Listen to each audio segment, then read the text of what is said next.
Hi friends, welcome back to my driving learning journey. ఇవాళ day 6. ఈ 6వ రోజు ఇంకా బాగా ప్రాక్టీస్ చేస్తున్నా. స్టెప్ బై స్టెప్ నేర్చుకుంటూ డ్రైవింగ్లో నేనుగా కొంచెం కాన్ఫిడెన్స్ని బిల్డ్ చేసుకుంటున్నా. ఇంతవరకు మన ఛానల్ని విజిట్ చేయని వాళ్ళ కోసం నేను నా హస్బెండ్ దగ్గర డ్రైవింగ్ నేర్చుకుంటున్నా. ఇది మా ఓన్ కారే.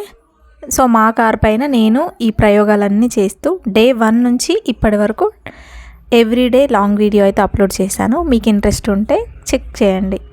అండ్ మా బావ ఒక హస్బెండ్లా కాకుండా నిజంగా నాకైతే ట్రైనర్ లాగే నేర్పించాడు.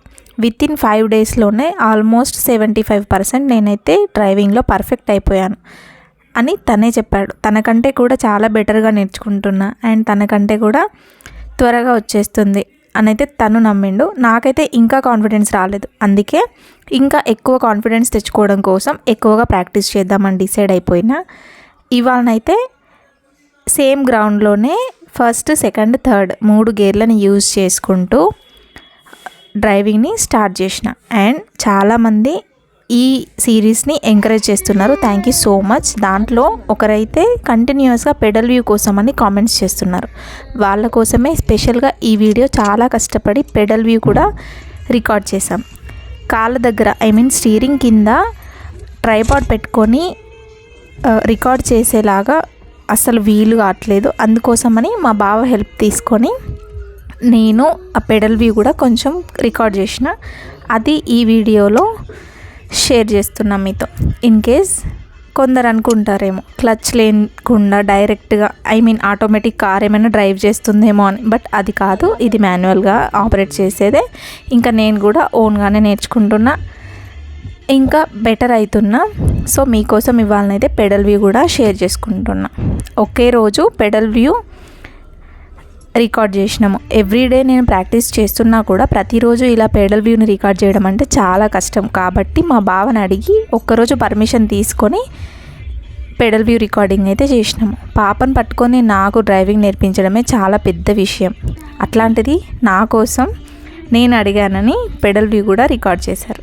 థ్యాంక్ యూ సో మచ్ బావ. అండ్ ఈ వీడియో అయితే కంటిన్యూ అవుతుంది.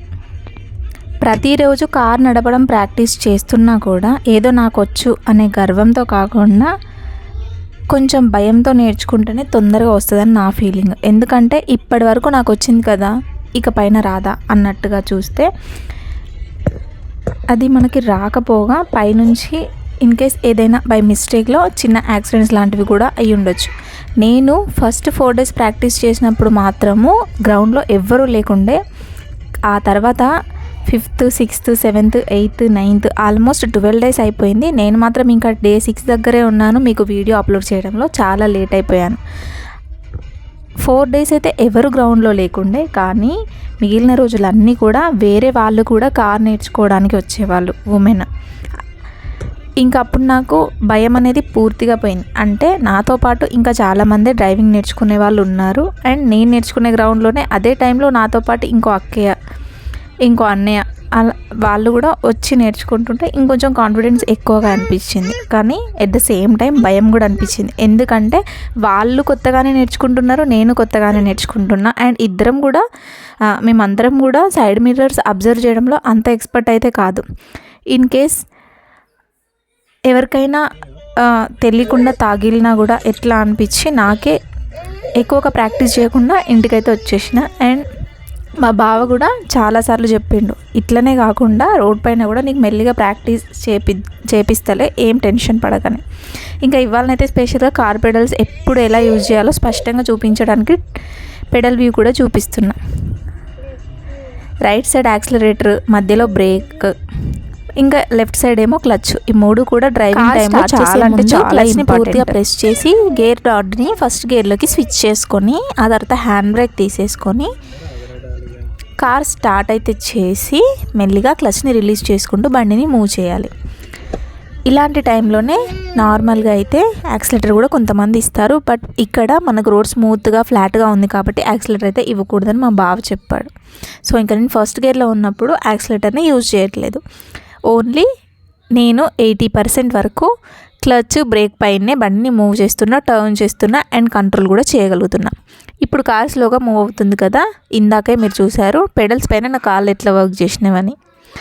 సడన్గా యాక్సిలేటర్ ఇవ్వకుండా కంట్రోల్తో బ్రేక్ని, క్లచ్ని బ్యాలెన్స్ చేస్తూ డ్రైవ్ చేసుకోవాలి. ఇవాళ డే 6 కదా, ఈ టైం వరకు నాకు ఆల్మోస్ట్ కాన్ఫిడెన్స్ అయితే వచ్చేసింది. కానీ అదే టైంలో సేఫ్టీ కూడా చాలా ఇంపార్టెంట్. అందుకే నేను ఇప్పుడప్పుడే రోడ్ పైన అయితే డ్రైవ్ చేయనని చెప్పిన. రోడ్ చాలా క్లియర్గా ఉన్నప్పుడు మాత్రమే యాక్సిలేటర్ని పెంచుకోవాలి.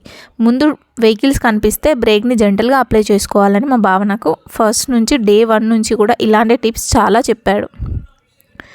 టర్న్స్ తీసుకునేటప్పుడు యాక్సిలేటర్ తగ్గించి బ్రేక్ తాకుతూ స్పీడ్ని కంట్రోల్లో ఉంచాలి అండ్ క్లచ్ తక్కువగా వాడాలి, అంటే స్మూత్గా టర్న్ అవుతుంది. ఇవాళ టర్న్స్ కూడా బాగా ప్రాక్టీస్ చేశాను ఇదే గ్రౌండ్లో.